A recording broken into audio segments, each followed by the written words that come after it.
guys, so tonight we are going to talk about how to get the most out of foam rolling, because believe it or not, if you follow foam rolling up with some key movements, you're actually going to get more of a mobility change than you will just foam rolling.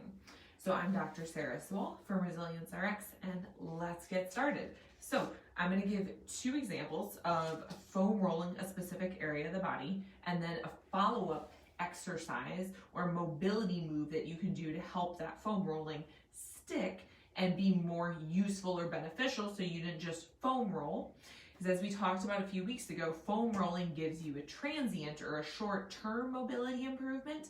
It's the active exercise that you follow up that foam rolling with that actually helps get you those long-term changes, not the foam rolling itself. So to start, this is an example of improving your shoulder mobility. So you're gonna roll your back. You have a ponytail, pick it up. So kind of rolling back and forth here, staying along the rib cage, going up to the neck, back and forth, foam rolling about 30 seconds. When you're done with that, an excellent way to follow it up is to lay on your stomach, hands up here, lift those arms up. Ideally, you're going to be looking at the floor like that, but you can't hear me if I look at the floor and talk, so I'm looking at the camera. But you're going to lift up and down for about 15 reps at least. The wider you bring your hands, the easier this will be. The narrower they are, the harder it will be. So that's a good foam rolling exercise for the upper back. So when you're sitting and you're like this all day, that helps open that up. Next, we're going to talk about the hamstrings, because those get tight when you are sitting all day as well. Common theme, sitting. Everyone's doing it right now with work from home.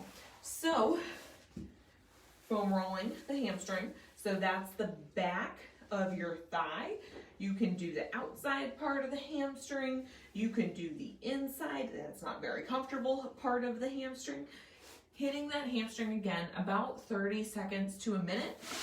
From there, you can put the foam roller away and you can stand on up, and we can follow it with some active mobility drills. So you can do walking scoops where you put your heel on the ground, scoop up, heel, scoop up, same thing, heel, scoop up. So again, about 15 or so of those. You can also do a single leg deadlift or hip hinge.